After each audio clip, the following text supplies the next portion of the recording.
Atenção! Começa agora uma teleaula de História do Ensino Fundamental. Você vai assistir a teleaula de número 35. Bons estudos!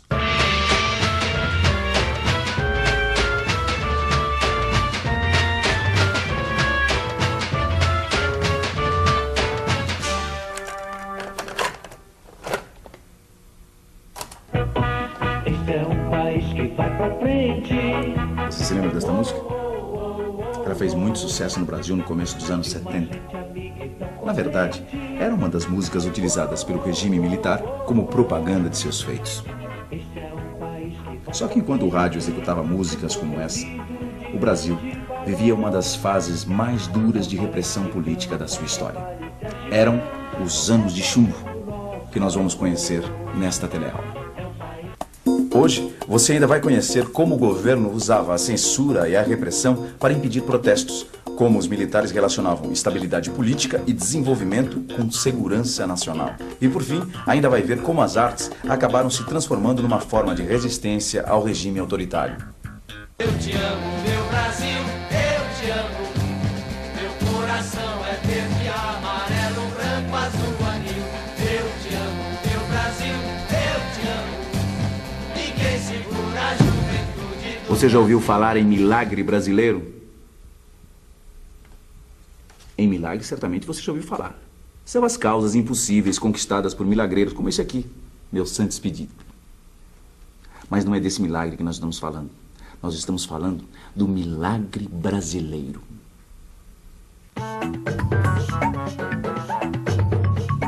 Milagre brasileiro, nome pelo qual ficou conhecido um curto período da história do Brasil, no começo dos anos 70, onde nosso país viveu uma época de grande desenvolvimento econômico.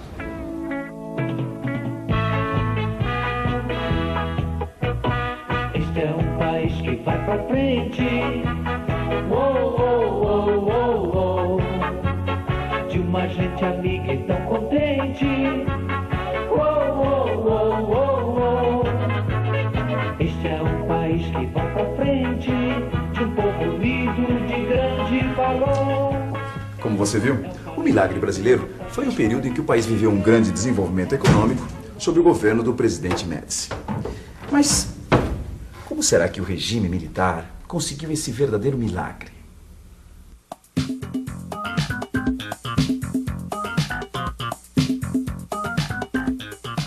Para conseguir operar o milagre brasileiro, o regime militar conseguiu combinar um extraordinário crescimento econômico com taxas baixas de inflação.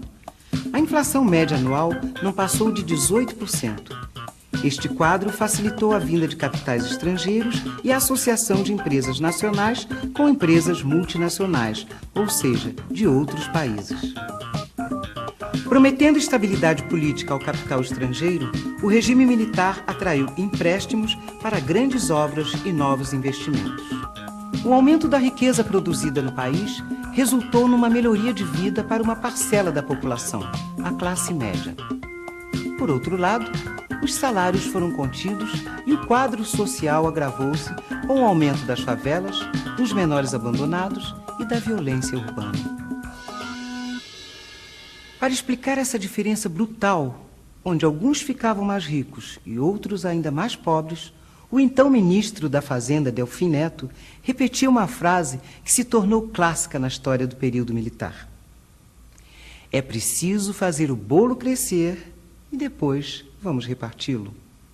Ou seja, eles diziam que primeiro o país precisava ficar rico e só depois é que esta riqueza seria distribuída à população. Mas será que ninguém falava nada? Ninguém protestava? Como nós já vimos na nossa última aula, protestar naquela época era muito difícil, ainda mais depois que foi editado o AI-5, Ato Institucional número 5. Aí então ficou praticamente impossível. Para que ninguém contestasse a imagem que o governo queria passar, foi preciso manter sob controle os sindicatos, as comunicações, as artes e até mesmo os professores. Resumindo, foi instituída a censura prévia.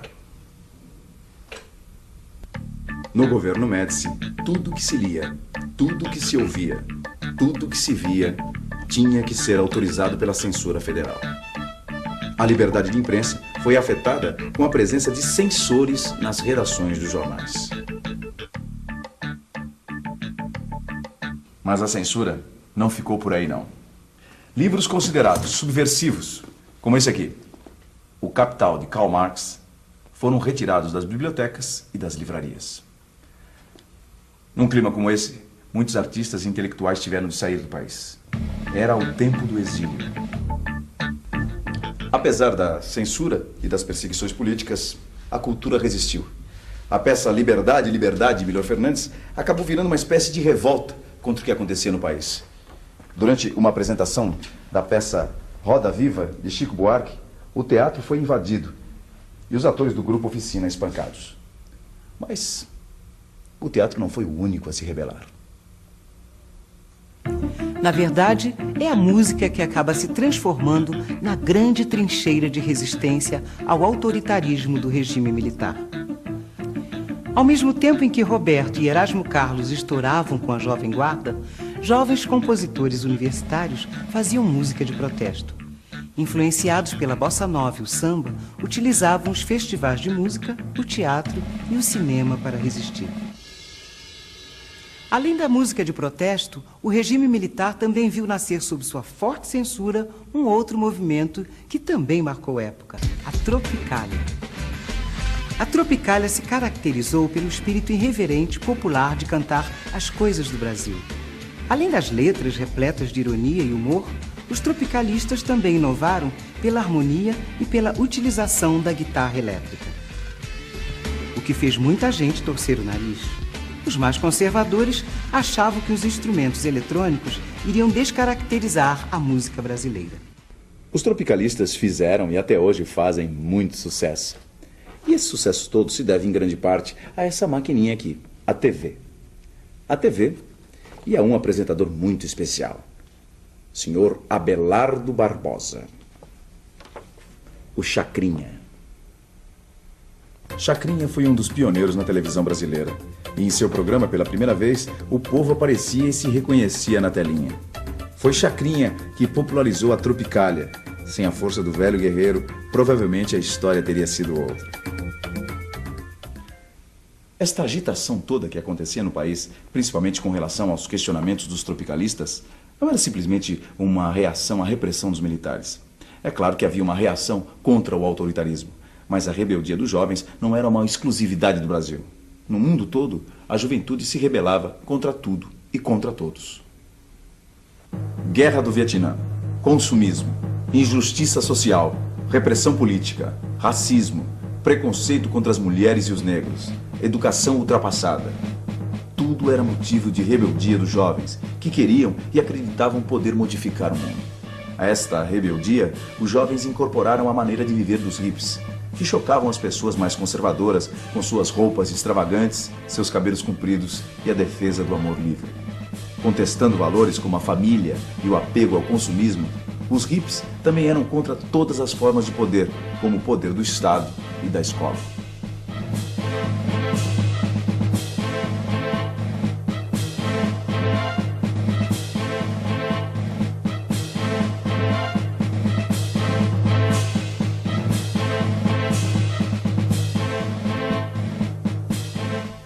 Como você pode ver, a rebeldia dos jovens nos fins dos anos 60 e começo dos anos 70 acabou se espalhando por vários países em vários cantos do mundo. Mas o que é importante mesmo que você aprenda nessa teleaula é como se deu o processo de legitimação do regime militar. Ou seja, para ser aceito pelo povo, esse regime tinha que ter sucesso em desenvolver o país e dar melhores condições de vida para a população. Usando o discurso de que era preciso ter estabilidade política para se desenvolver, esse regime reprimiu qualquer manifestação contrária a ele e acabou provocando um dos momentos mais duros da nossa história, os chamados Anos de Chumbo. E atenção, se liga aí que é hora da revisão. Na teleaula de hoje, você conheceu os mais duros anos do regime militar, os anos de chumbo. Você viu como foi o milagre econômico brasileiro e como o regime militar justificou a repressão política como o caminho para o desenvolvimento. E finalizando, você viu que apesar da repressão, ainda existiram focos de resistência ao regime, principalmente na área musical.